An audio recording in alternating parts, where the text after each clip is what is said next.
Bahasa Ibu alat komunikasi, penghubung jiwa dan rasa. Rayakan hari penuh makna ini, melestarikan bahasa tanpa henti saja.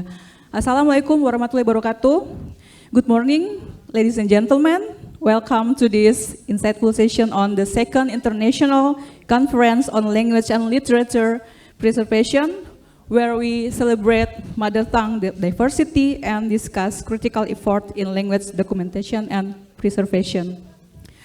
My name is Indah, as your moderator today, and today we will explore the efforts to document the rich maritime and naval terminology in the Konjo language, and is a vital aspect of linguistic and cultural heritage in South Sulawesi.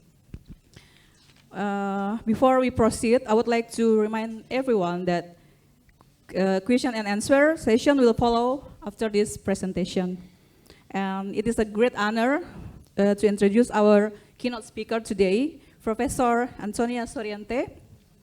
Professor Soriente is a linguist and researcher in the field of language documentation, linguistic preservation, and cultural studies. And she is a professor of Indonesian and literature at the Department of Asia, Africa, and the Mediterranean University of Naples, Orientale, Italy. And her research on documenting endangered language and cultures, particularly in Kalimantan Utara, in Dayak Kenyan and Punan, that's right, and in South Sulawesi in Konjo language. And Professor Soriente has led numerous international collaborations, working closely with Indonesian universities, research institutions, and language organizations to support language preservation and documentation efforts. And in today's presentation, she will share her insight into how a thematic of local language can serve as a tool for language and cultural preservation and revitalization. And without further ado, please join me in welcoming Professor Antonia Soriente with her presentation. Terima kasih. Sebelum saya mulai, mungkin saya wajib berterima kasih kepada BRIN yang mengundang saya sebagai keynote speaker. Saya berterima kasih kepada Pak Heri dan Pak Katubi, rekan kerja saya di sini. Izin saya pakai bahasa Indonesia atau mau saya pakai bahasa Inggris? Dua-duanya bukan bahasa saya, dua-duanya bukan bahasa ibu saya. Jadi di acara ini yang merayakan bahasa ibu, ada juga kemungkinan saya bisa bahasa Italia. Jadi saya pakai bahasa Indonesia tapi ada slides dalam bahasa Inggris. Terima kasih untuk mengundang saya di konferensi kedua, konferensi internasional kedua tentang bahasa dan preservasi bahasa dan sastra. Dan untuk merayakan Hari Bahasa Ibu yang sebenarnya jatuh tanggal 21 Februari. Di sini tadi sudah disebut apa peran saya dengan bahasa-bahasa ibu selama ini. Saya beberapa tahun sebelum mulai proyek ini yang terakhir, yaitu kamus kamus istilah perkapalan dan pelayaran dalam bahasa Konjo dengan terjemahan dalam bahasa Indonesia dan Inggris. Saya sudah cukup lama meneliti beberapa bahasa di Kalimantan, beberapa varian Kenya dan varian Punan. Mungkin akan jelas kenapa tiba-tiba dari Kalimantan saya loncat ke Sulawesi. Jadi akan saya bicara di sini tentang dokumentasi bahasa, pembuatan kamus dan preservasi dan mungkin preservasi bahasa dan budaya di Sulawesi Selatan melalui sebuah kamus istilah perkapalan dan pelayaran dalam bahasa Konjo, Indonesia dan Inggris. Kok nggak jalan? Tidak jalan? Ada yang bisa bantu? Harus ini saja. Oke. Jadi kenapa saya tiba-tiba menjadi ahli perkapalan dan pelayaran. Sebenarnya saya bukan ahli perkapalan dan pelayaran. Saya seorang linguis dan sangat peka dengan pentingnya pemakaian bahasa dan budaya lokal dalam kegiatan, terutama kegiatan dan segala sesuatu yang berhubungan dengan kearifan lokal. Jadi di sini saya menunjukkan bagaimana dokumentasi bahasa adalah satu pendekatan metodologis yang sebenarnya sangat-sangat interdisipliner. Karena saya ada di satu rencana gagasan jauh lebih besar yang mempunyai niat untuk mendokumentasi cara pembuatan kapal secara tradisional di Sulawesi Selatan. Itu dilakukan dari satu tim arkeolog maritim, antropolog, ahli yang lebih naval engineer yang memang betul-betul tertarik dengan teknis pembuatan kapal tradisional, dan saya memberikan tangan saya dengan sedikit pengalaman saya dengan bahasa daerah dan cara menyusun kamus untuk membantu menggunakan kalian saya supaya apa saja yang diceritakan tentang proses pembuatan kapal tradisional bisa kekalkan, bisa diarsipkan dan bisa menghasilkan satu hasil yang mungkin bisa dinikmati oleh masyarakat sendiri. Sebuah kamus adalah sesuatu yang sebenarnya tadi Pak Heri memberikan contoh tentang bahasa Bali di Kalimantan Timur, tempat IKN. Betapa masyarakat lokal selalu merasa bahwa kamus adalah sesuatu yang merepresentasikan mereka, terutama masyarakat yang penutur bahasa lisan yang tidak mempunyai satu korpus tertulis, tidak dipakai secara resmi, bukan bahasa standar, dikenal hanya sebagai bahasa lisan di dalam masyarakat sendiri, sehingga memang selalu masyarakat minta satu hal dari linguis, dari kaum linguis, tolong membuat kamus dari bahasa lokal saya. Jadi dengan keterlibatan saya di dalam studi pembuatan kapal tradisional, akhirnya semua data-data yang berhasil dikumpulkan melalui wawancara, melalui beberapa strategi-strategi lain untuk mengumpulkan data, belum berhasil tapi sedang disusun. Itu bukan sebuah tugas yang sangat mudah dan nanti akan saya ceritakan kenapa. Jadi interdisciplinarity karena memang proyek ini lahir betul-betul secara murni sebagai satu proyek untuk mempelajari bagaimana masyarakat lokal bisa membangun sampai saat ini kapal-kapal di daerah Sulawesi Selatan. Mungkin semua orang tahu tempat di mana dibuat kapal yang secara umum dikenal sebagai pinisi. Ya, kapal di situ dilakukan secara masih di berbagai step secara tradisional, tetapi sampai saat ini sudah mulai kelihatan banyak sekali perubahan yang menunjukkan bagaimana sistem pengetahuan tradisional sudah mulai hilang, ya, termasuk juga istilah-istilah perkapalan. Banyak sebenarnya tidak ingat, banyak tidak bisa bantu misalnya mengecek di lapangan apakah istilah ini dipakai, oh dulu sekarang tidak dipakai lagi, ini dulu dilakukan sekarang tidak dibuat lagi. Jadi sebenarnya juga sistem pembuatan kapal tradisional sudah bisa dianggap terancam punah. Jadi sedikit background kenapa ini terjadi. Sebenarnya semuanya terjadi dari minat seorang arkeolog maritim di universitas kami, di Universitas Orientale, yang mempunyai keahlian di dalam perkapalan tradisional di Samudra India. Dia sebenarnya lebih ke Laut Merah dan daerah-daerah Samudra India Barat. Dia menunjukkan minat untuk mulai melihat apakah ada sistem pembuatan kapal atau teknis pembuatan kapal yang mirip di bagian timur dari Samudra India. Dan Indonesia adalah raja di Samudra India di sebelah timur, ya. Jadi ide itu datang bersama dengan pengetahuan dan teknologi yang biasanya arkeolog maritim mempunyai bersama, karena mereka selalu bekerja sama dengan naval engineer, ya, untuk mengerti bagaimana satu proses membuat kapal pada umumnya adalah salah satu teknologi yang luar biasa dari manusia.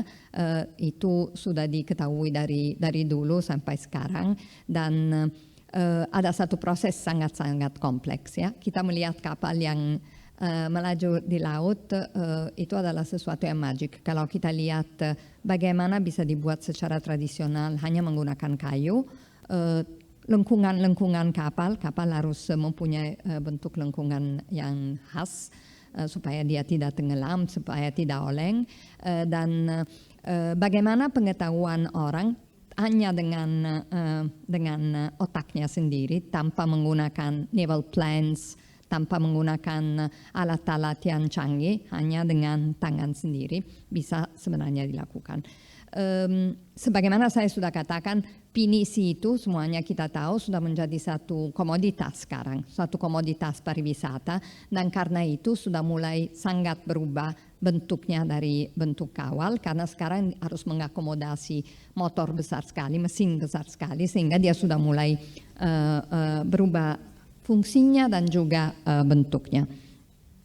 Kami mulai dengan Chiara Zazzaro. Prof. Chiara Zazzaro di BRIN dikenal karena dia ahli arkeologi maritim dan sekarang sedang juga mengikuti satu proyek lain dengan BRIN tentang salah satu kapal tenggelam di daerah Bintan.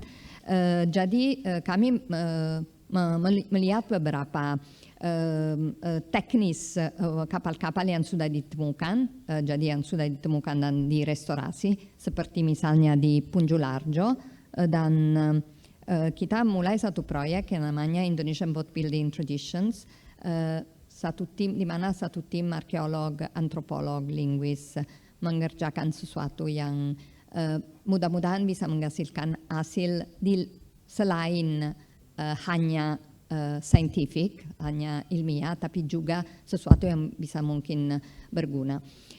Arkeologi maritim di Indonesia sebenarnya adalah satu bidang sangat-sangat penting. Indonesia adalah negara maritim dan mungkin studi tentang arkeologi maritim masih tergolong terlalu sedikit, sehingga saya kira kita berdua mulai membuat sesuatu yang sebenarnya tidak hanya kita berdua. Kami dibantu juga beberapa teman dari BRIN, arkeolog dan linguis dan antropolog, dan akhirnya bisa menghasilkan sesuatu yang menurut saya sangat luar biasa. Ini beberapa tempat di mana studi kami sekarang sedang dilakukan, sebenarnya terutama dari Chiara Zazzaro, karena di arkeologi maritim khusus saya tidak terlalu bisa masuk. Jadi sekarang ada di Punjularjo, ada sebuah kapal yang sudah direstorasi di Jawa Tengah. Kemudian ada daerah Tanah Baru, tempat kita buat studi etnografi dan arkeologi maritim. La Malera di daerah Flores, menarik sekali karena di situ pemburu ikan paus masih menggunakan kapal-kapal yang dibuat secara tradisional oleh masyarakat sendiri, dan ada banyak kemiripan dengan misalnya kapal pinisi yang kita teliti. Dan yang terakhir di sini di Bintan sudah 2-3 tahun, Chiara Zazzaro dengan Agni Mokhtar, anggota BRIN juga, sedang membuat ekskavasi di satu daerah di Bintan untuk melihat sebuah kapal yang memang sudah tenggelam dan bagaimana bentuknya, sedang juga buat ekskavasi untuk mengeluarkan bahan dan segala. Ini adalah ekskavasi di Balai Arkeologi Yogyakarta, di ini yang namanya Punjularjo. Dan ini yang terakhir tentang di Lagoi Beach. Jadi di sebuah resort di Bintan ditemukan kapal yang ada di dalam pasir, satu kapal yang sudah bisa diberikan penanggalan abad ke-13 dan sedang diekskavasi. Ya, ini dilakukan beberapa studi. Ini saya tidak akan detail. Di sini saya mau bicara tentang kapal ini. Kapal ini adalah sebuah kapal yang kami berhasil membuat kembali dengan bantuan masyarakat, namanya Perla Anugerah Ilahi. Dia punya nama Italia juga karena itu berkat usaha kami Italia dengan BRIN dan Universitas Indonesia kami bisa membuat sebuah kapal dengan sebuah proyek yang di Inggris di British Museum yang namanya Endangered Material Culture Program EMKP memberikan dana untuk melestarikan, mendokumentasi sebenarnya pengetahuan tentang budaya material. Jadi ini budaya material ini jelas sekali, sebuah kapal adalah sebuah budaya material yang luar biasa. Ini kapal dari bentuk lain. Jadi itu adalah satu kapal tradisional yang kami tadi lihat, ada satu kapal tradisional yang kami 2-3 tahun yang lalu mulai membangun kembali bersama dengan masyarakat. Akhirnya kapal sudah jadi dan bisa berlayar. Ini berkat bantuan banyak pihak, tidak hanya dengan EMKP. Tapi harus mengetahui bahwa mungkin banyak yang tahu bahwa Tanah Baru di Sulawesi Selatan di Kabupaten Bulukumba adalah mungkin tempat di dunia yang ada paling banyak boatyards, jadi tempat pembuatan kapal tradisional yang dalam kayu dan kalau siapapun bisa ke sana bisa melihat bahwa ada kapal-kapal yang sedang dibangun, bisa ada 70, kadang-kadang ada 100 tergantung dari order dan pentingnya. Ini adalah beberapa gambar dari tempat pembuatan kapal tradisional di Tanah Baru. Jadi pembuatan kapal tradisional di Tanah Baru selalu dilengkapi dengan beberapa seremonis, beberapa upacara dan beberapa step yang harus dilakukan paling sedikit secara tradisi. Sekarang katanya tidak terjadi lagi karena misalnya dulu ada upacara pergi ke hutan dan membuat semacam acara syukuran kepada alam, kepada hutan supaya pembuatan kapal akan berhasil dan tidak diganggu oleh makhluk yang jahat lah.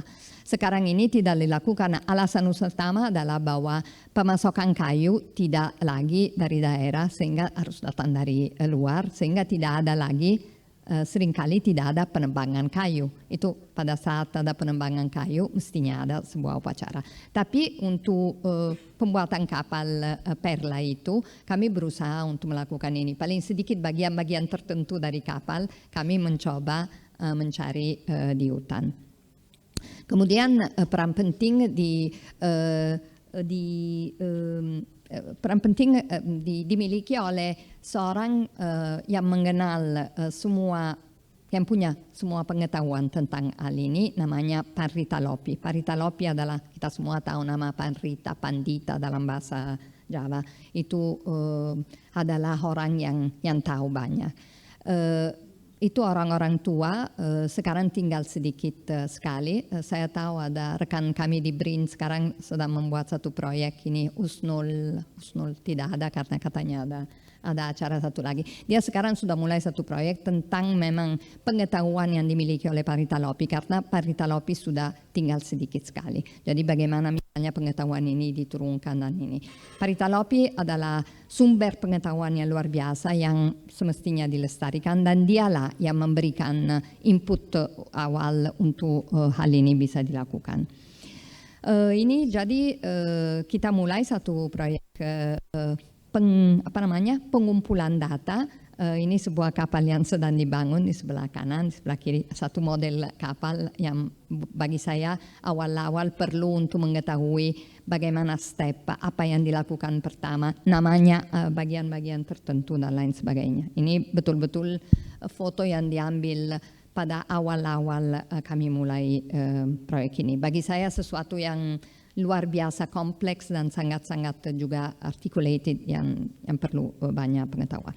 Bahasa apa yang dipakai di Tanah Baru? Di Tanah Baru dipakai bahasa Konjo. Bahasa Konjo adalah satu bagian dari rumpun bahasa Makassaric languages, dan ada sebenarnya dua varian Konjo Coastal Konjo yang bahasa yang dipakai di daerah Tanah Baru, dan Highland Konjo itu lebih ke daerah pedalaman, dan misalnya orang Kajang memakai Highland Konjo.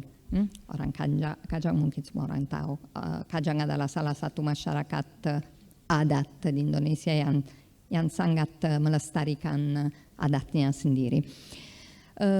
Dekat sekali dengan bahasa Makassar, jadi sebenarnya dari bahasa Makassar sudah ada tata bahasa yang cukup bagus yang dibuat oleh Anthony Jukes, sudah ada cukup banyak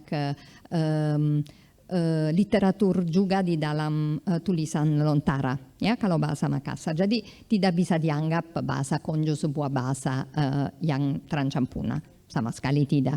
Dan kalau kita pergi ke lapangan di desa-desa, masyarakat memang memakai bahasa Konjo, walaupun sebagaimana terjadi di semua tempat, begitu ada keluarga campuran atau ada masyarakat dari luar yang masuk, orang-orang mempunyai kecenderungan untuk menggunakan bahasa Indonesia atau bahasa dominan lain, dalam hal ini bahasa Makassar atau bahasa Bugis. Jadi di daerah Konjo sebenarnya ada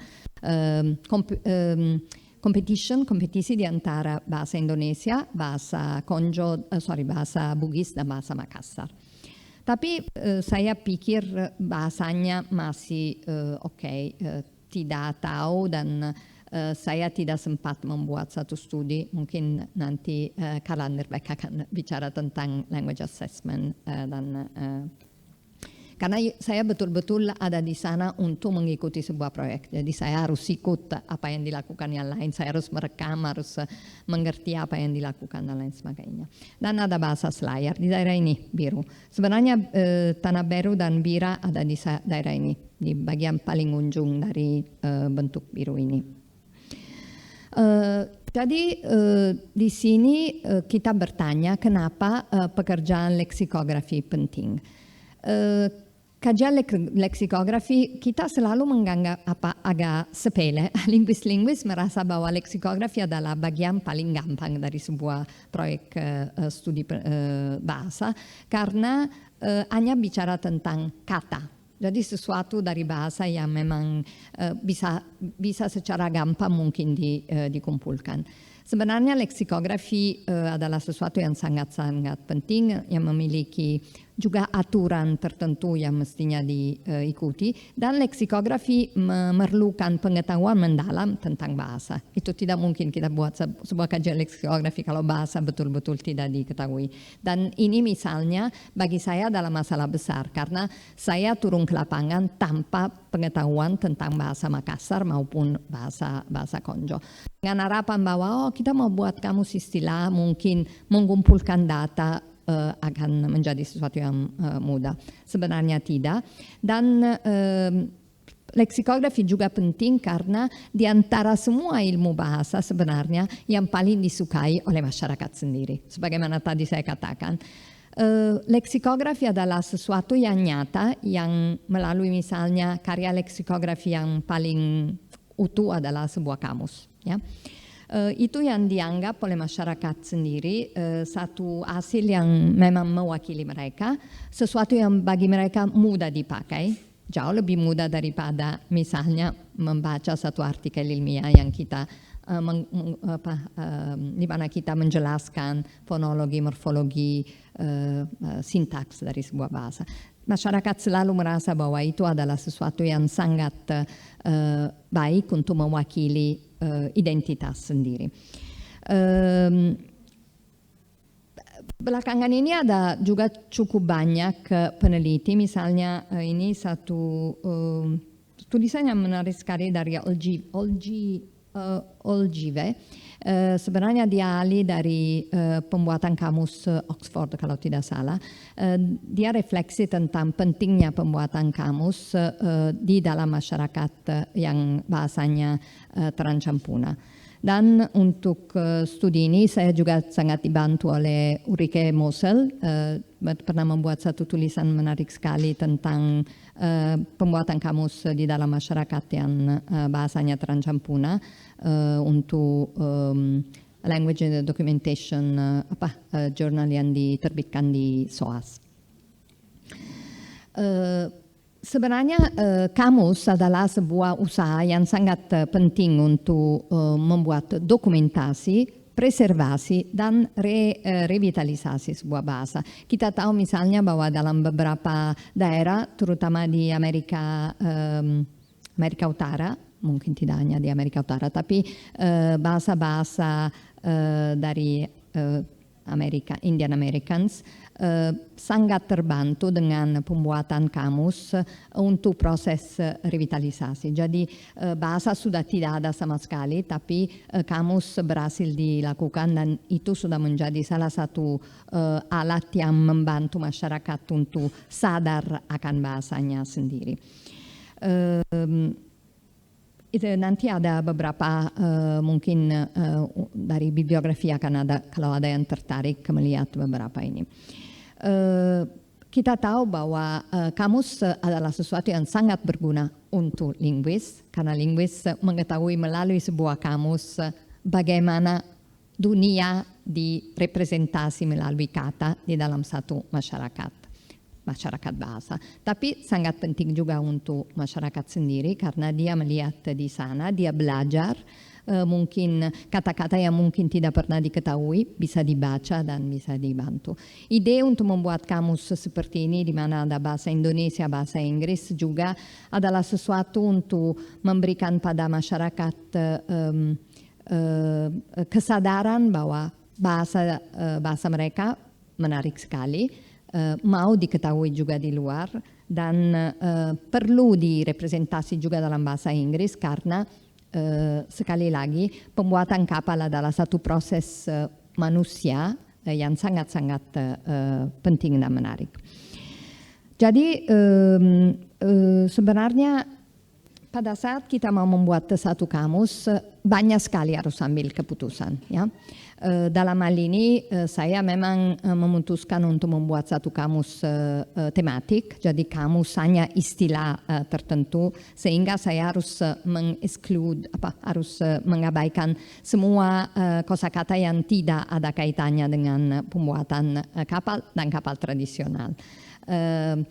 Kadang-kadang merasa juga mungkin saya mungkin salah menghindari kata-kata tertentu atau bagaimana, tapi ini atas kesepakatan juga dengan masyarakat bahwa kita harus lakukan ini. Tapi kamus juga adalah sesuatu yang sebenarnya bisa berkembang dengan teknologi sekarang, kamus-kamus bisa ditambah secara terus-menerus. Walaupun saya percaya dan saya berjuang betul supaya kamus bisa diterbitkan. Biar saja kamus akan ada kesalahan, tapi dengan menerbitkan kamus itu akan kita ciptakan sesuatu nyata yang bisa dipegang, bisa dilihat oleh masyarakat, bisa mungkin disirkulasikan di perpustakaan lokal, di sekolah-sekolah daerah dan lain sebagainya. Walaupun akan ada versi juga, versi internet yang bisa, apa yang terjadi?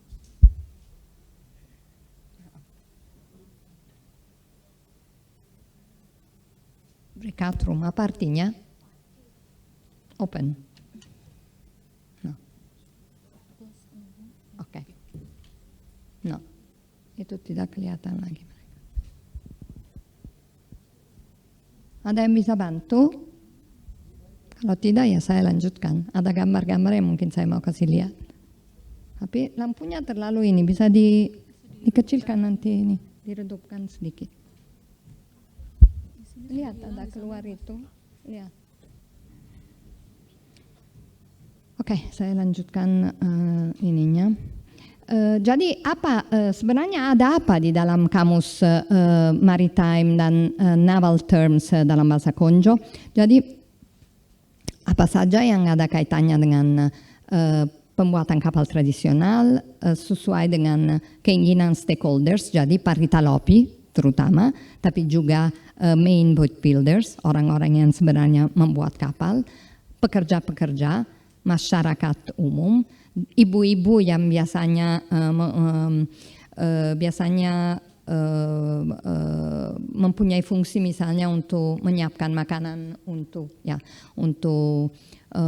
upacara, peran mereka sangat-sangat penting. Membuat kapal adalah satu kegiatan sangat gender oriented pada laki-laki. Saya tidak pernah melihat seorang perempuan pun yang membuat kapal sama sekali. Juga untuk kegiatan yang paling kecil seperti membuat pasak, dowels yang masuk di dalam papan, itu juga sama sekali tidak dilibatkan. Tapi perempuan sangat penting karena mereka selalu harus ada di sana mengikuti pekerja-pekerja, menyiapkan makanan, minuman, dan terutama penting sekali untuk membuat makanan untuk upacara. Ya, upacara dilakukan untuk semacam syukuran dan juga untuk membuang pengaruh-pengaruh yang negatif di dalam acara ini. Tapi selain itu kita memutuskan juga selain dari pembuatan kapal untuk juga melibatkan apa saja hubungan antara manusia dan kapal, manusia dengan laut, karena kapal akan juga berlayar, jadi semuanya juga yang ada kaitannya dengan layar dan tali temali. Oke, kalau kita bicara tentang pembuatan kapal tradisional, satu peran penting adalah Paritalopi dan pengetahuan dan kearifan lokal. Jadi sebelum kapal saja mulai dibangun, dalam kepala Paritalopi sudah ada bentuknya, walaupun tanpa ada satu naval plan. Terus salah satu upacara penting adalah Panatta. Panatta adalah pada saat akan dimulai kapal dan membuat bentuk dari lunas. Itu bagian utama dari sebuah kapal, dan lunas mulai dengan membuat upacara Panatta dan membuat sebenarnya itu Panatta adalah hanya satu batang bambu dengan beberapa potongan yang menunjukkan ukuran dari kapal yang akan datang. Ini sangat-sangat detail dan mungkin semua ini akan masuk kamus ya. Hal-hal seperti ini misalnya akan ada entry Panatta, akan ada entry semua yang dilakukan untuk menentukan, untuk memikirkan, mengantisipasi kira-kira nasib dari kapal. Jadi seorang Paritalopi pada saat membuat Panatta ini, jadi bambu ini dengan yang merupakan ukuran asli dari itu, mengatakan hal seperti ini: masale-sale, mangangra mali, mancari laba, talari lau, mate di dara, nyalapa musuh, nyalapa luka. Jadi mengatakan kemungkinan nasib kapal ini adalah bersenang-senang kalau semuanya baik, tapi kemungkinan juga bisa berbau busuk, yaitu mempunyai bau yang busuk, bau yang buruk, itu menunjukkan sesuatu yang tidak bagus. Mencari keuntungan, jadi karena berlayar untuk mencari biasanya keuntungan di laut dengan berdagangan, dengan mencari ikan dan lain sebagainya. Ada juga kemungkinan bahwa kapal bisa tenggelam atau kembali ke darat dan orang-orang mati di sana. Jadi sebenarnya ini sesuatu yang lebih positif. Atau diambil perompak. Jadi dia pada saat memberikan ukuran pada lunas ini mengatakan hal seperti ini. Nah, ini misalnya sekarang anak-anak muda sama sekali tidak tahu. Jadi waktu saya tanya, kalian tahu tentang apa semacam peribahasa, itu tidak dianggap juga peribahasa, sesuatu yang harus dilakukan pada saat diambil ukuran, diputuskan ukuran dari itu. Banyak anak muda sebenarnya tidak tahu. Misalnya ini adalah entry Panatta di dalam kamus. Ini adalah dalam bahasa Inggris, saya coba kira-kira membuat bahasa Indonesianya. Jadi Panatta datang dari kata tatta. Jadi di sini ada sedikit morfologi. Saya di dalam kamus secara murni adalah kamus leksikon. Jadi Panatta saya akan tulis dari tata hanya untuk mengerti bahwa itu artinya kata dasar tata, memotong, tapi Panatta adalah itu potongan bambu dengan ukuran-ukuran tertentu. Sources apa sebenarnya sources dari data-data untuk membuat kamus adalah file Elan yang kami sudah buat waktu pada saat kami buat dokumentasi pembuatan kapal. Tentunya kalau orang-orang membuat sesuatu yang sangat kompleks tidak banyak bicara dan ada juga banyak bunyi. Jadi biasanya ada saat-saat tertentu kita bisa merekam, tapi kebanyakan kami merekam orang yang kemudian menjelaskan apa yang sudah dilakukan. Ya, atau setelah beberapa step dari pembuatan kapal kami minta Paritalopi atau Master Boat Builder untuk menceritakan step yang dilakukan.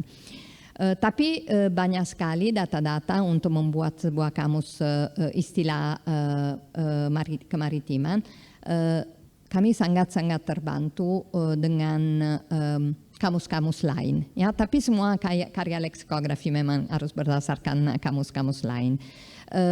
Ini membuat satu kamus tentang pembuatan kapal, tentang pelayaran adalah sesuatu yang sangat khusus dan punya istilah yang hanya dikenal oleh orang-orang yang berlayar atau orang-orang yang membuat kapal.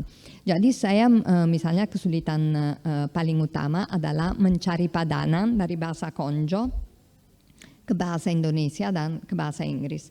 Kadang-kadang malah lebih baik, lebih mudah saya terbantu dengan misalnya bahasa Inggris. Karena pembuatan kapal di Eropa mempunyai tradisi panjang sekali. Ada satu buku yang mungkin bisa dianggap Bible untuk pembuatan dan deskripsi kapal yang dibuat tahun 1885 oleh Pasch, seorang Jerman atau Belanda, yang membuat satu kamus istilah perkapalan yang menjadi sedikit patokan. Tapi kalau kita akan melihat itu, akan sadar bahwa semua istilah pada dunia istilah-istilah dalam bidang apapun, mau kedokteran, mau perindustrian, mau perkapalan, sangat-sangat khusus. Sehingga sulit sekali. Saya waktu itu membeli buku Pasch versi bahasa Italia dengan harapan saya mengerti lebih baik. Tapi saya sebagai orang yang bukan ahli kapal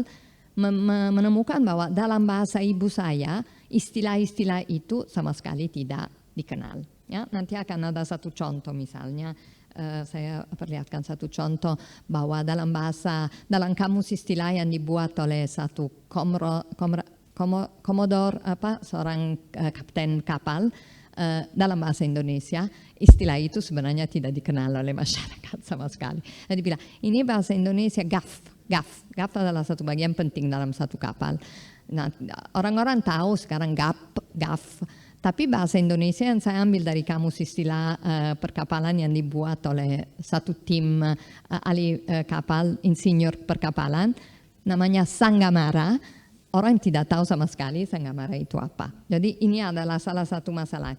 Masalahnya bahwa itu sangat kompleks, banyak sekali unsur-unsur sangat lokal, dan kemudian masalahnya mentransfer pengetahuan lokal kepada satu bahasa umum, bahasa Indonesia dan bahasa Inggris. Ya, saya terbantu dengan ini kamus-kamus lain, kamus-kamus orang lain, tulisan-tulisan etnografis dan beberapa hal yang memang hanya di lapangan bisa dijelaskan. Ini adalah beberapa interview. Jadi data dari interview yang kita lakukan, data-data yang datang dari rekaman yang dilakukan misalnya masyarakat sendiri. Ini pada masa COVID, jadi kami tidak bisa turun ke lapangan. Kami memberikan tugas kepada orang kampung. Ini Reski, perempuan ini adalah adik dari Master Boat Builder. Jadi dia mempunyai kesenangan untuk menggunakan kamera. Jadi kita mencoba melibatkan dia untuk mulai mengambil gambar dan juga apa yang diceritakan tentang ini. Ini adalah saat yang tadi saya bilang untuk kapal kita yang agak kecil, masih sempat pergi ke hutan dan mencoba reproduksi apa yang dilakukan dalam masa lampau pada saat kayu dipotong di hutan, dipilih oleh Paritalopi dan dibuat semacam upacara untuk meminta terima kasih kepada alam bahwa dia memberikan sesuatu yang akan digunakan.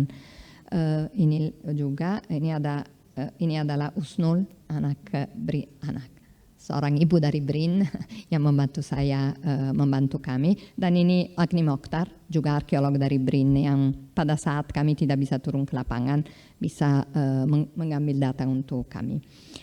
Jadi ini tahap-tahap awal, kapal sudah mulai dibuat. Ini saat dibuat lunas. Lunas adalah bagian utama dari sebuah kapal. Dan ini adalah beberapa wawancara yang dilakukan kepada pembuat kapal. Ini beberapa gambar, mungkin tadi mestinya diredupkan, kita lupa, tapi terserah. Mungkin orang yang lihat di Zoom melihat lebih baik. Jadi kita observasi, ini adalah satu contoh. Bagaimana untuk membuat satu kapal tradisional, papan-papan harus dipotong dan diberikan nama dan posisi khusus. Itu bagaimana caranya kita menamakan dalam bahasa Indonesia dan bagaimana dijelaskan dalam bahasa Indonesia. Papan yang ada di baris ketiga dari lunas di antara bagian aluan dan bagian belakang. Sulit sekali, tapi kita akan berusaha.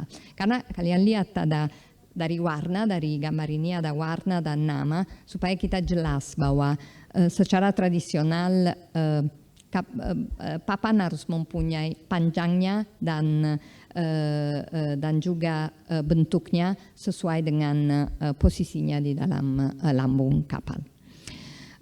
Jadi bagaimana saya katakan, kenapa hal ini harus terjadi? Karena di antara bahasa Indonesia bilang gading adalah semacam apa namanya ini, tulang rusuk, ya, gading adalah seperti rusuk dari kapal. Di antara rusuk dan papan horizontal harus ada tempat tertentu di mana ada pasak, ya, dowels, tempat yang memasukkan semacam hal yang mengkaitkan semua papan ini, dan itu harus mempunyai, mereka punya nama, dan itu ini juga sekarang ini banyak orang tidak tahu nama dan mungkin tidak mengikuti lagi sistem ini. Terus ada beberapa nama, kayu, kandole, jati, biti, ada beberapa nanasa dan kayu-kayu lain. Terus ada alat-alat tradisional yang masih dipakai dan itu juga akan menjadi bagian dari kamus. Nanti saya berikan satu contoh kalau masih ada waktu. Beberapa alat-alat lain dipakai dan fungsinya. Ini gambar perlu karena dengan alat saya harus menjelaskan dipakai apa dan apa yang dilakukan oleh tukang untuk supaya mendapatkan hasil terbaik. Terus ini adalah foto tentang pembuatan satu campuran yang sebenarnya tidak dimakan tapi dimasukkan di dalam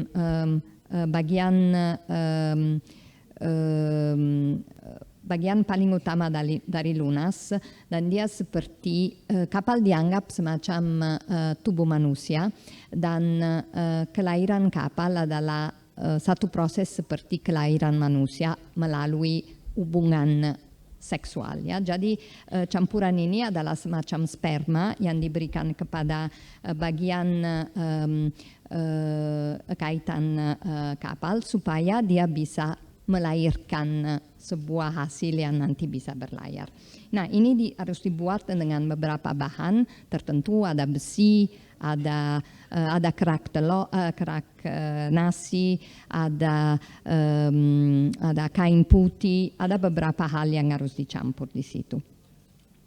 Namanya palului, ya. Pembuatan palului dilakukan oleh ibu-ibu, itu mempunyai fungsi untuk fungsi penting supaya kapal ininya, dan di situ ada kapasa atau rurung-rurung stranded cotton, apa semacam kapas.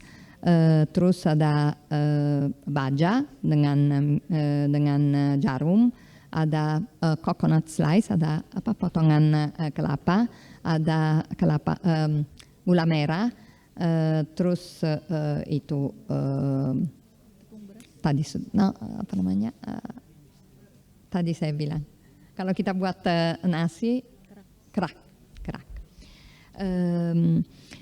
Jadi terus ini adalah saat Paritalopi memasukkan campuran ini di dalam lunas. Dan di sini ada beberapa hal berikutnya. Interview dilakukan sedikit oleh masyarakat sendiri, tentunya Reski pakai bahasa Konjo. Kadang-kadang kami pakai bahasa Indonesia dan biasanya kalau pakai bahasa Indonesia jawabannya selalu dalam bahasa Indonesia. Jadi not very good ininya, tapi kita mencoba mendapatkan pengetahuan tentang ini.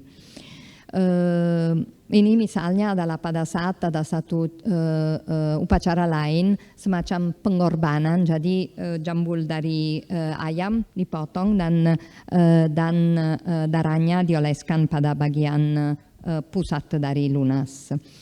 Ini adalah beberapa hal lain yang kita lakukan pada saat saya cek semua istilah, misalnya simpul, ini simpul. Simpul itu juga sesuatu yang sangat sulit, tapi ya, dan tidak semua orang tahu juga istilahnya. Tapi ini saya buat gambar, minta dikasih tahu namanya dan lain sebagainya. Ini ibu-ibu yang membantu saya untuk sebenarnya kadang-kadang untuk cara tulisan mereka punya telinga yang bagus sekali. Ini kira-kira ada glottal stop atau tidak? Saya salah dengar. Jadi mereka sangat baik untuk membantu dalam hal ini, selain mereka terlibat di bagian-bagian terutama upacara. Ini pada saat kami terakhir ini memeriksa data-data, jadi duduk lagi dengan Paritalopi, mereka untuk menunjukkan bagaimana, mungkin saya salah mengerti, mereka mencoba menggambar supaya jelas, dan itu dan beberapa cara lain. Jadi ya ini penting sekali, dan bekerja dengan masyarakat memang sangat penting. Kadang-kadang mereka sendiri tidak setuju satu sama lain. Ya itu sesuatu yang harus dimaklumi, tidak terjadi hanya untuk urusan ini, sebenarnya selalu merupakan satu masalah.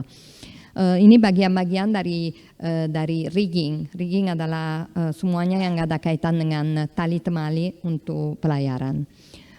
Ini satu contoh misalnya. Contoh ini pamunga, datang dari kata Hunga.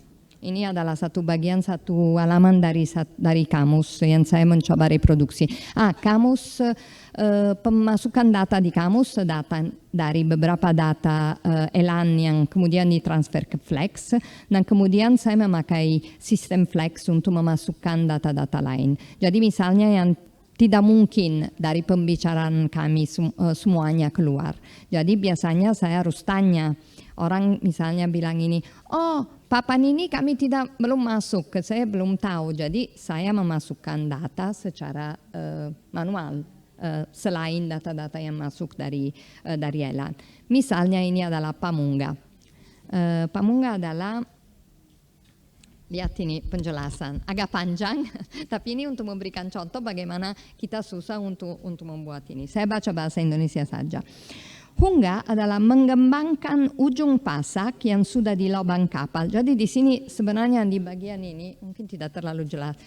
Sudah ada pasak di dalam lubang, tapi dia agak sedikit longgar. Supaya pasak ini tidak lepas, dimasukkan satu pasak lain yang sudah diruncingkan di dalam dan mencoba supaya dia tidak bergerak. Jadi ini penting sekali, dilakukan hampir di semua pasak. Jadi dimasukkan pasak dulu, kemudian harus masuk lagi hunga ini supaya pasak tidak bergerak. Jadi seperti kita mengembangkan pasaknya di dalam lubang. Ya, ini penting sekali harus kita jelaskan. Jadi ininya penjelasan agak ini. supaya dia menjadi lebih rapat. Pekerjaan ini dilakukan dengan membelah ujung pasak dan memaksa satu pasak yang telah diruncingkan masuk ke dalam. Disebut pamunga. Itu action adalah pamunga. Pada saat Bapak itu memukul hungga ke dalam pasak, itu pamunga. Dan ini bahasa Indonesia. Insert a small wedge of wood or dowel that has been previously sharpened into the head of a dowel to lock it. Ini saya dapat bantuan misalnya dari tulisan etnografis yang pernah dilakukan oleh beberapa orang lain. Jadi kalau saya sendiri mungkin terjemahannya tidak terlalu bagus. Ini adalah beberapa foto dari waktu kita bikin pelatihan Elan. Ini. Terus ini dia adalah salah satu contoh dari data-data yang masuk di Elan. Ini tidak perlu kita melihat, tapi ini mau menunjukkan bahwa data-data datang dari baik dari orang yang bercerita maupun dari data yang dikumpulkan selama di lapangan. Ini satu gambar yang misalnya dilakukan supaya jelas pada saat ini. Nama Papanini pada saat kapalnya sudah dibuat ditulis dengan kapur dan ditunjukkan dengan baik namanya. Ini beberapa contoh. Koching adalah satu hal penting sekali dilakukan, yaitu memasukkan bahan supaya kapal tidak masuk air, mendempul. Ya. Ya, ini jadi semua kegiatan dari pembuatan kapal direkam dan ditulis istilahnya. Misalnya ini bagaimana ditarik ke laut untuk diluncurkan. Ini sudah hampir mau diluncurkan, sudah ditarik sampai ke laut. Terus sebelum kapalnya diluncurkan diadakan satu upacara pasili di mana membaca Barzanji. Ini adalah satu upacara menarik sekali karena adalah satu contoh tentunya sinkretisme di antara menolak bala dan membaca satu bagian dari buku Barzanji.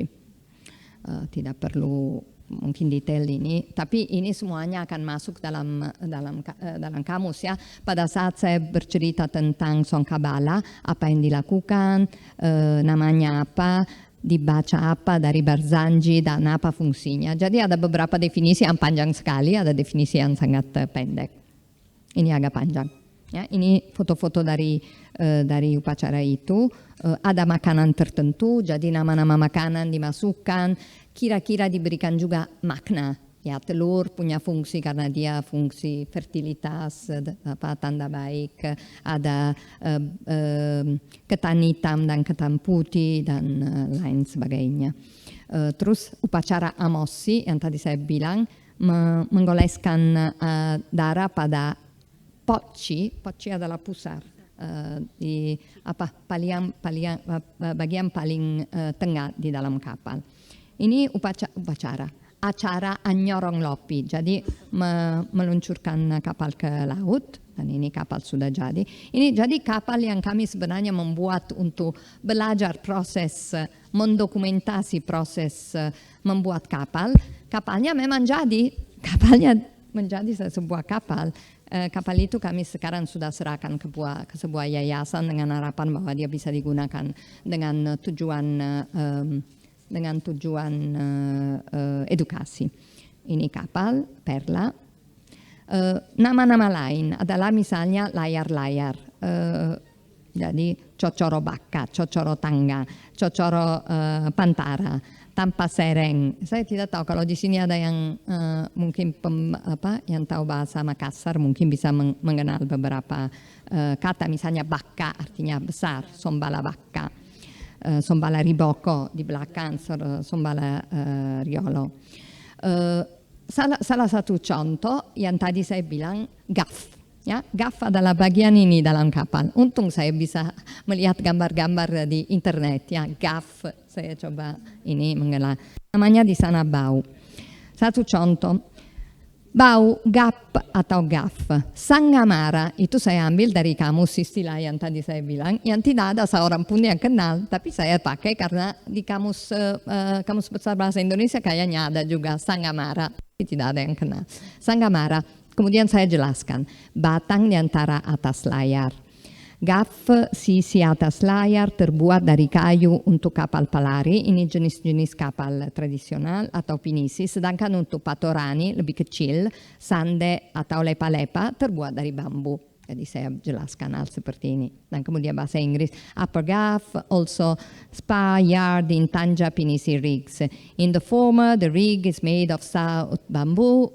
In the latter, it's a wooden spar. Jadi ini informasi yang kami anggap penting untuk sebuah kamus. Misalnya, ini salah satu halaman dari kamus. Kamus belum selesai, tapi dengan Flex kita bisa mulai simulasi ya, bisa ekspor data-data yang sudah dimasukkan selama ini dalam bentuk kira-kira kamus. Dan ini kira-kira kamus akan ini. Di sini ada satu contoh dengan gambar, misalnya dengan sinkolo, satu alat untuk mengukur lengkungan. Jadi untuk melihat apakah lengkungan memang betul-betul baik, namanya sinkolo. Dan ada definisi dalam bahasa Indonesia dan bahasa Inggris dengan bagaimana digunakan, memakai kaki, dengan satu kaki dia menghentikan, dengan tangan dia mengukur. Jadi menarik juga ini. Tulubaci adalah salah satu alat lain dan ini alatnya dan ada deskripsi. Baru ini yang tadi kita bicara salah satu bahan alami itu kulit kayu yang dipakai supaya air tidak masuk dia tidak bocor. Ini jadi di antara semua papan harus dimasukkan ini lembar-lembar baru. Jadi disebut apa dan apa fungsinya. Ini adalah contoh-contoh kamus yang memang harus terus dilihat untuk menyusun kamus. Jadi misalnya ada kamus yang dibuat istilah teknik perkapalan dari Badan Pusat Bahasa dulu, tapi tidak lengkap, banyak yang tidak ininya.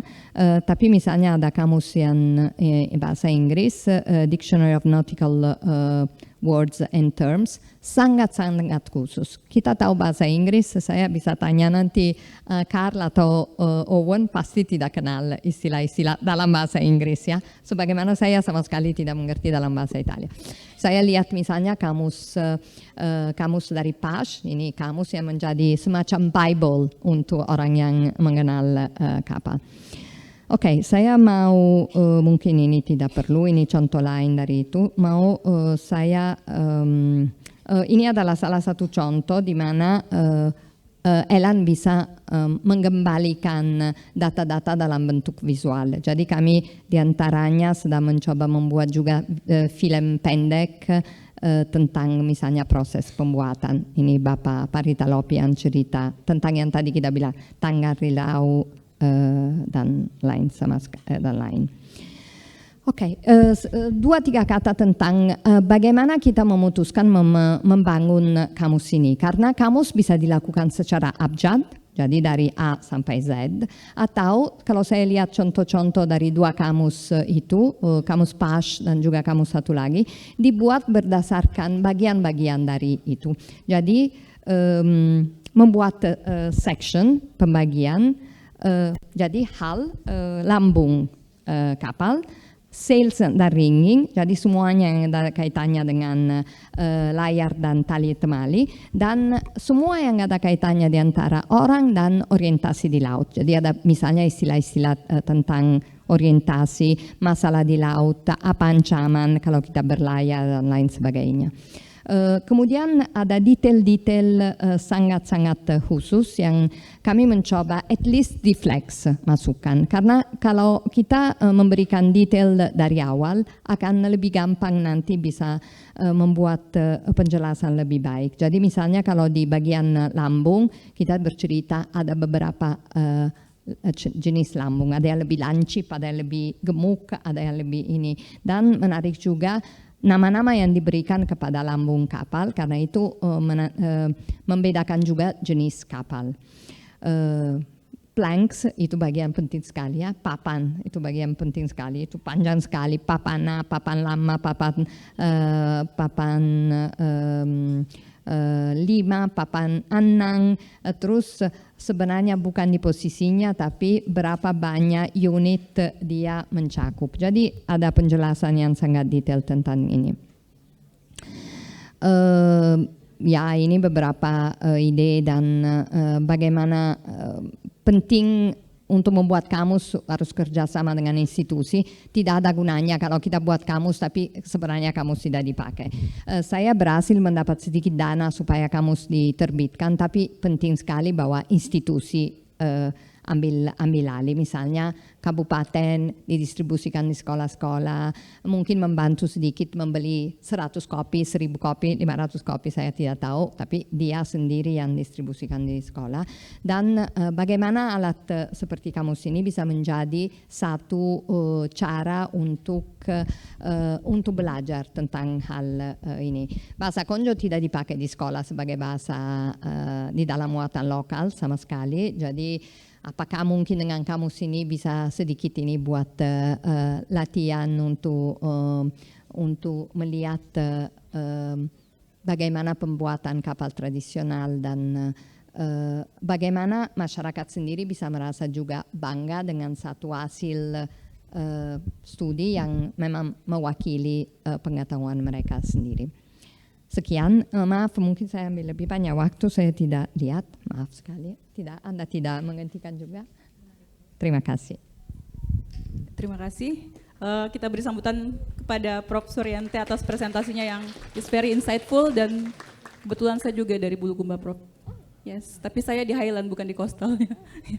Ya, sekarang kita masuk ke sesi tanya jawab.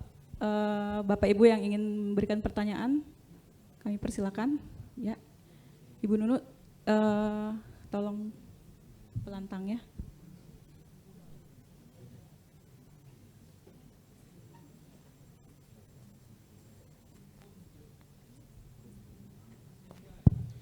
Baik. Bismillahirrahmanirrahim. Assalamualaikum warahmatullahi wabarakatuh. Selamat siang Ibu Antonia. Alhamdulillah mendengar paparan Ibu tadi ini sangat menarik ya.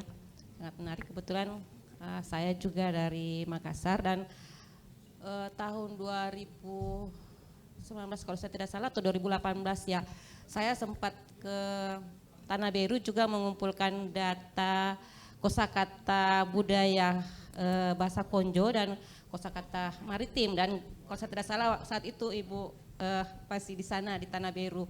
Nah, sangat menarik sebenarnya ketika kita mengkaji terkait dengan kearifan lokal yang berhubungan dengan pembuatan pinisi. Nah, sangat tertarik dengan yang Ibu sudah lakukan terkait pendokumentasian beberapa hal yang terkait dengan pembuatan pinisi ya, mulai dari bahasanya yang melalui juga penyusunan kamus tematik maritim ya Bu ya, menarik sekali. Nah, ada hal yang saat itu yang saya belum sempat istilahnya sempat saya tanyakan kepada Pandita Lopi, bahwa bagaimana mereka mewariskan pengetahuan kearifan lokal mereka terkait dengan pembuatan perahu itu, karena banyak ritual-ritual ternyata, dan sebagian besar tadi Ibu sudah menyampaikannya ya. Nah, bagaimana cara Ibu dalam istilahnya mengumpulkan data terkait dengan beberapa ritual-ritual, karena kalau saya tidak salah ada bacaan-bacaannya mulai dari meletakkan kayu pertama sampai menjajar-jajar, katanya menimbang-nimbang kayu juga semua sampai pada saat mereka akan anyorong.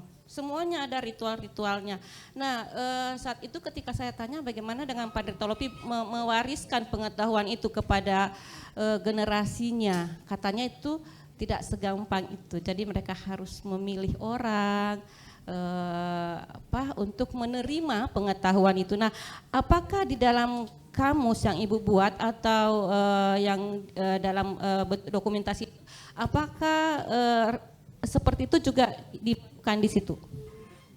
Ya, seperti itu Bu. Terima kasih. Apakah Di kamus ada semuanya yang saya berhasil mendapatkan, baik dengan langsung bertanya maupun yang saya dapat dari sumber sekunder. Jadi saya ambil juga dari sumber sekunder, misalnya ada tulisan dari awal abad yang lalu, saya ambil juga. Ada tulisan-tulisan dari beberapa ahli arkeologi maritim seperti Orridge, seperti ada mahasiswa kami dari Italia, dia ambil S3, dia sendiri seorang pembuat kapal.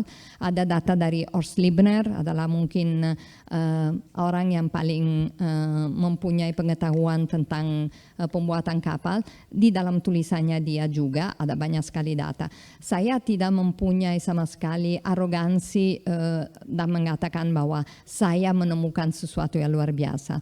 Mungkin orang lain di dalam laporan, di dalam tulisan sudah menulis hal ini, tapi sebuah kamus tidak pernah disusun.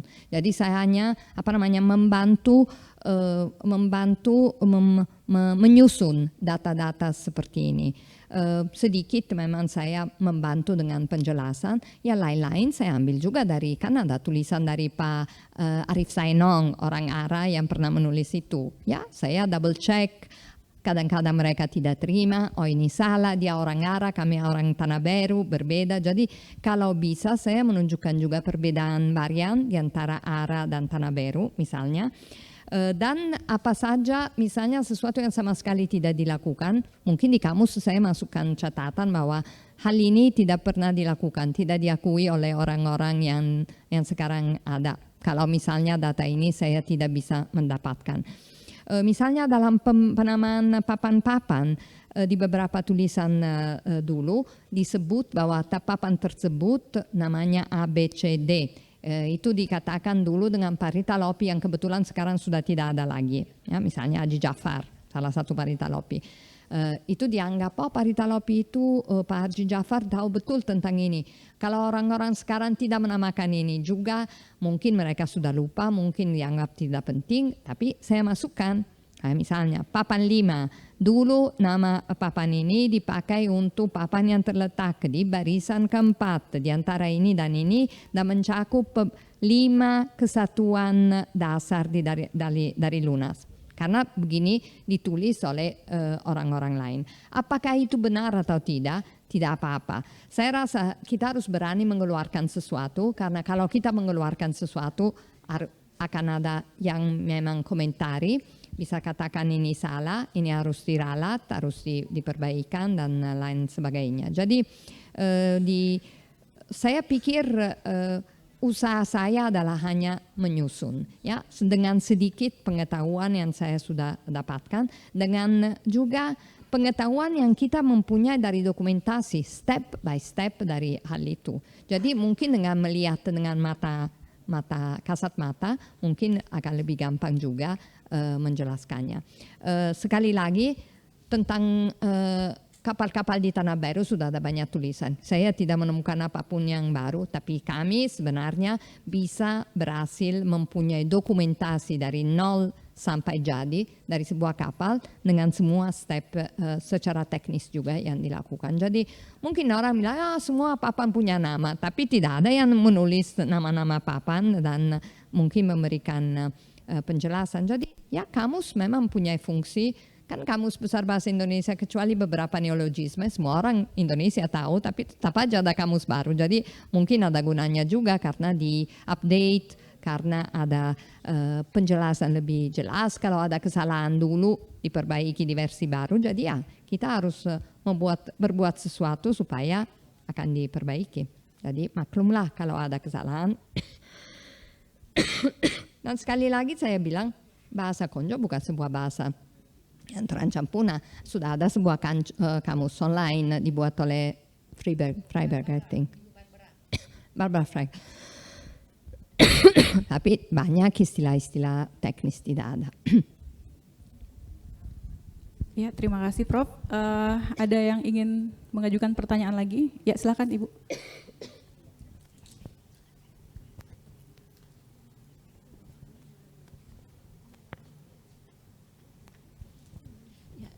Terima kasih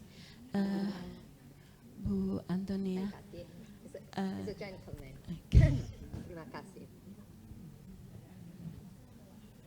Terima kasih.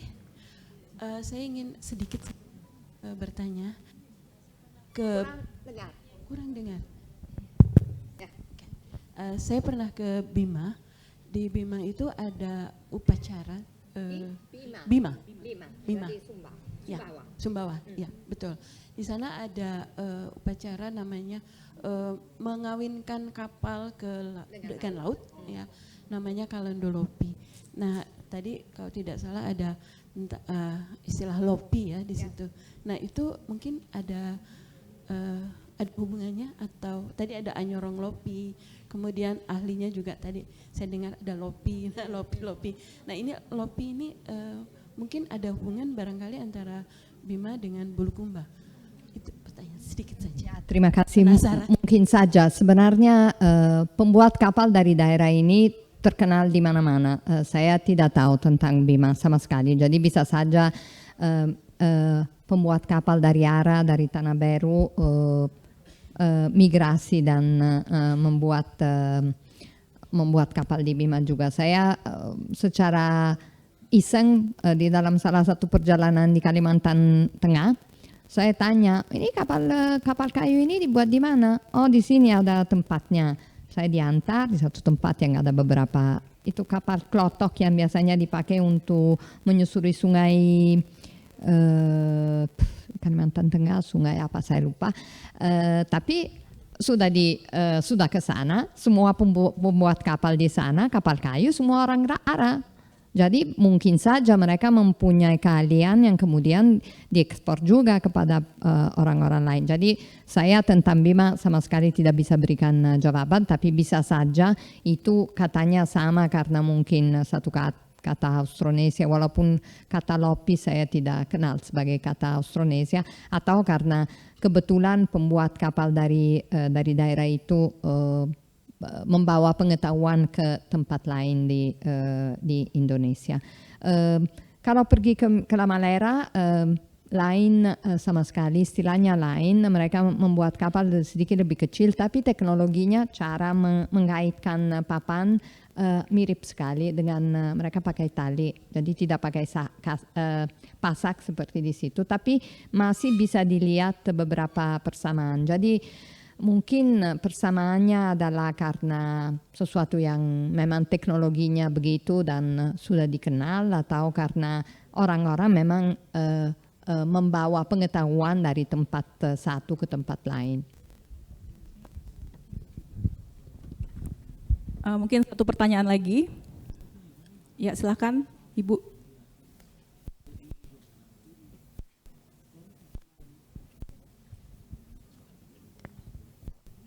Terima kasih. Perkenalkan, saya Ibu Menu. Yang ini saya tanyakan kepada Prof. Antonia, ketika membuat sebuah kamus, apa yang dilakukan Ibu? Saya ingin mendengarkan pengalaman Ibu. Apakah membuat taksonomi dulu, taksonomi bidang ilmu untuk perkapalan itu, sehingga kita akan bisa dipandu untuk melengkapi seluruh kosakata atau istilah yang akan kita jadikan sebagai bagian dari kamus. Nah, apakah hal itu juga dilakukan untuk mengambil data seperti ini, atau data itu kita ambil secara keseluruhan? Lalu tanyakan berikutnya, berapa jumlah istilah kapal ini? Apakah sudah lebih dari 1000 atau bahkan mungkin belum sampai di situ tetapi akan berkembang terus? Mungkin itu pertanyaan saya. Terima kasih. Terima kasih. Jadi pekerjaan sebagaimana mungkin tadi saya kurang jelas, tapi taksonomi sangat penting.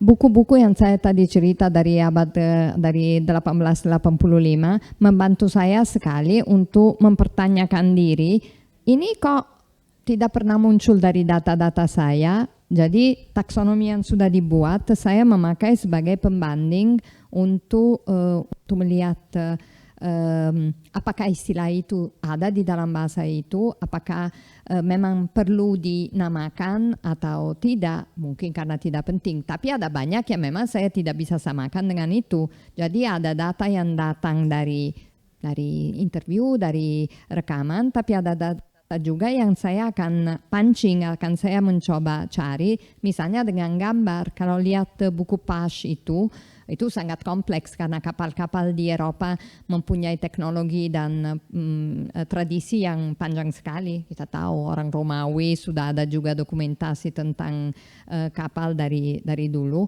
Tapi itu berguna sekali karena dia memberikan kami panduan taksonomi. Itu penting. Pada saat kita buat kamus ya harus dua-duanya mengumpulkan data tapi juga membandingkan data kita dengan sesuatu yang lain yang dilakukan. Kalau tidak ada ya kami tidak ada nama, mungkin tidak berhasil mendapatkan, ya tidak ada hal misalnya istilah untuk hal tertentu karena mungkin di kapal itu tidak ada benda itu. Apa tadi ditanya? Jumlah ya sekitar 1.000. Kamus tematik biasanya tidak mungkin besar sekali, tapi mungkin bisa bertambah, saya yakin akan bertambah. Kalau kita mau perfeksionis mungkin tidak akan selesai, tapi saya mempunyai keinginan supaya diterbitkan dengan apa adanya, dengan data yang saya kumpulkan, dengan data-data yang pernah ditulis oleh orang lain, dan sementara saya akan berusaha selesai. Saya tidak berencana pergi ke lapangan lain lagi kalau memang tidak perlu sekali. Sehingga sampai saat ini mungkin sudah cukup. Tidak lengkap, saya yakin tidak lengkap. Tidak selengkap Pasch, tapi tidak apa-apa. Sudah ada sedikit ini. Juga taksonomi yang saya tadi tunjukkan, 3 bagian itu saya ambil dari Pasch. Saya membantu sekali untuk membagi-bagi bagian-bagian untuk melihat kita sudah mencukupi semua istilah yang ada di bagaimana membuat lambung kapal, bagaimana semuanya yang ada kaitan dengan layar. Dengan layar juga sesuatu yang kalau layar kompleks seperti pinisi, GovTech Sail itu pasti dapat dari pengaruh dari orang-orang luar sebenarnya. Jadi itu mungkin menjadi patokan yang bagus bagi kami. Layar tradisional orang itu adalah layar tanja yang triangular atau yang segi 4, jauh lebih sederhana. Sedangkan sistem pelayaran seperti di Pinisi yang tadi kita lihat dengan nama-nama yang sangat kompleks itu pasti datang dari schooner Belanda mungkin. Jadi ya sementara mungkin tidak terlalu besar kamusnya, tapi itu juga sudah cukup. Sementara cukup untuk saya. Ya. Saya rasa sesi masih ada pertanyaan lagi? Ya, singkat saja ya Pak ya.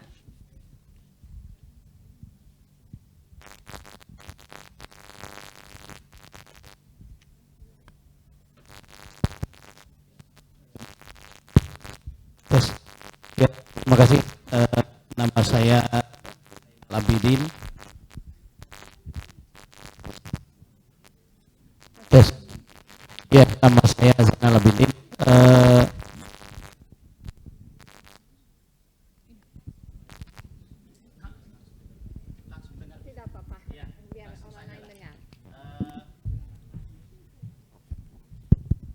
Ya, saya mau bertanya ini. Kebetulan kemarin saya mau buat KTI tentang ini, tapi karena tidak katakanlah tidak sempat waktunya, jadinya tidak jadi saya kirimkan. Saya sedang melakukan penelitian tentang meronimi kapal dari bahasa Melayu. Kebetulan tadi ini berkaitan dengan yang ingin saya tanyakan adalah definisi. Definisi yang dibuat untuk di kamus tadi ini pasti kan akan berkaitan dengan definisi sinonimi dan segala macamnya. Apakah itu dimasukkan definisi sinonimi di dalam kamus yang dibuat oleh Prof? Ketika ada sebuah kata seperti tadi itu kolase, itu gading-gading. Gading-gading ternyata ada di Melayu, ada gading-gading. Kebetulan saya dari Riau, dari Melayu. Ada tajuk. Nah, tajuk itu adalah bagian dari gading-gading. Nah, ketika dimasukkan ke dalam kamus untuk makna pendefinisian tadi, apakah dipasangkan juga dari bahasa lain untuk dimasukkan ke dalam kamus yang bersinonim dengan leksikon dari yang dimaksud tadi. Itu tadi. Yang kedua, ada temuan kata yang sama dari bahasa Inggris ternyata ada di bahasa daerah. Atau kebalikannya, yang di bahasa daerah itu tidak ada di dalam bahasa Inggris. Nah, itu pada saat kita cantumkan ke dalam kamus yang Ibu buat begitu tadi, di mana posisi yang diletakkan. Itu saja. Terima kasih. Assalamualaikum. Tentang tajuk dan gading, di dalam pengertian saya tajuk dan gading memang posisinya sama, tapi tajuk adalah bagian dari gading yang muncul keluar. Jadi itu dibedakan.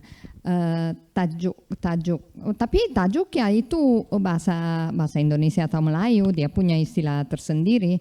Kalau gading juga kadang-kadang mereka menggunakan istilah gading, tapi mereka memakai istilah sendiri, yaitu soloro. Jadi ya itu gading adalah, tapi mereka suka juga saya masukkan kata gading di dalam kamus. Saya akan bilang bahwa gading atau guling adalah kata yang mereka memakai, misalnya guling untuk kemudi. Gading adalah bagian kapal kayu-kayu yang dari secara melintang mencakupi semua papan-papan horizontal. Ya, itu saya memberikan ini. Istilah lain adalah soloro, istilah daerah adalah soloro. Tajuk adalah bagian dari gading yang muncul keluar dari ujung kapal. Jadi sulit sekali, tapi tidak ada cara lain untuk mengatakan demikian. Jadi sinonim.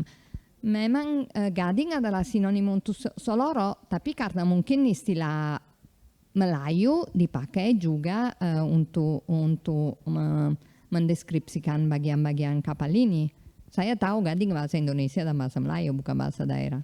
Tapi mereka sendiri menggunakan istilah soloro dan gading kira-kira sebagai sinonim. Ya, saya tulis bahwa juga disebut gading. Apakah itu sinonim atau apa, saya tidak masuk ke. Ini adalah sebuah kamus, saya ingin sekali lagi katakan, ini adalah satu kamus yang mencoba mengembalikan kepada masyarakat pengetahuan tentang ini. Jadi mungkin tidak akan sempurna secara leksikografi, ya, maksudnya kok ini istilah bahasa Melayu dicampur dengan bahasa Konjo. Tapi pertama semua bahasa memang ada pengaruh dari bahasa lain. Jadi mungkin saja di dalam bahasa Konjo, bahasa itu istilah gading sudah masuk. Sebagaimana bahasa guling tidak ada kata tertentu untuk guling, untuk kemudi, untuk ya kemudian di air. Semuanya mengatakan guling. Saya bilang masa tidak ada istilah khas untuk bahasa Konjo. Itu guling ada di dalam bahasa Mandar, ada dalam bahasa Bugis. Ya mungkin istilah itu adalah istilah yang dipakai untuk supaya lebih dikenal. Kalau ada sinonim ya saya mencoba mengatakan dan saya bilang istilah ini, kata ini atau bagian ini juga dikenal sebagai A, B, C.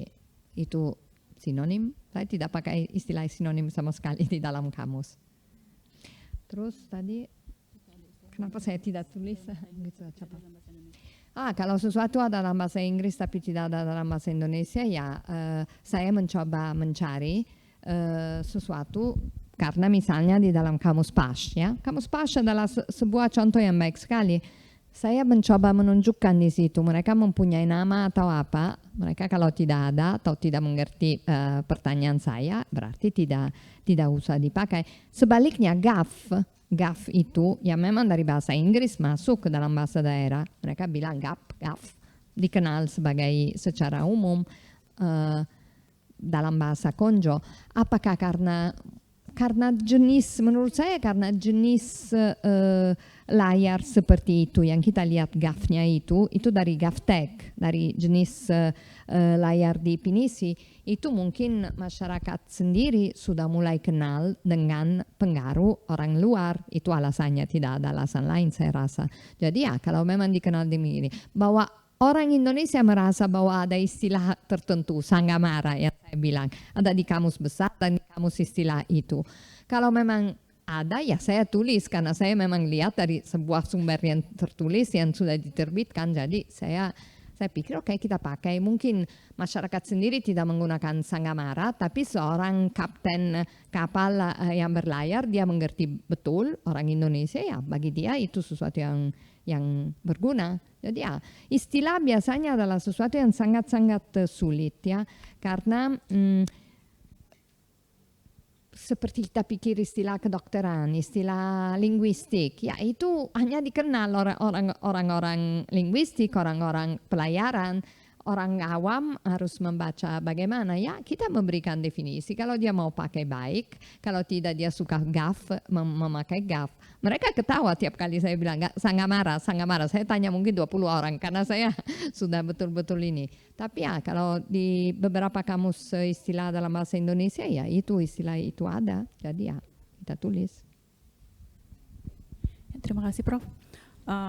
Mungkin sudah cukup untuk tanya jawabnya, dan sebagai penutup pada sesi ini saya ingin berterima kasih yang sebesar-besarnya kepada Prof. Suryante atas wawasannya dan presentasinya yang sangat luar biasa, dan terima kasih kepada Bapak Ibu yang sudah hadir pada hari ini. Semoga diskusi ini memberikan wawasan yang berharga mengenai bagaimana sebuah proyek dokumentasi bahasa berupa kamus tematik dapat menjadi alat untuk mempreservasi dan merevitalisasi bahasa dan budaya. Saya juga ingin berpantun, barusan buat. Pergi ke tanah Beru naik perahu, singgah sebentar menikmati senja. Bahasa dan budaya janganlah layu, mari lestarikan untuk generasi kita. Membaca kamus, merekam kata, kosakata tersusun, rapi dan nyata. Dokumentasi bahasa, tugas mulia, menjaga warisan sepanjang masa. Satu lagi, ubur-ubur ikan lele, have a wonderful day. Terima kasih. Assalamualaikum warahmatullahi wabarakatuh. Om Swastiastu, Namo Buddhaya, salam kebajikan dan selamat siang. Terima kasih.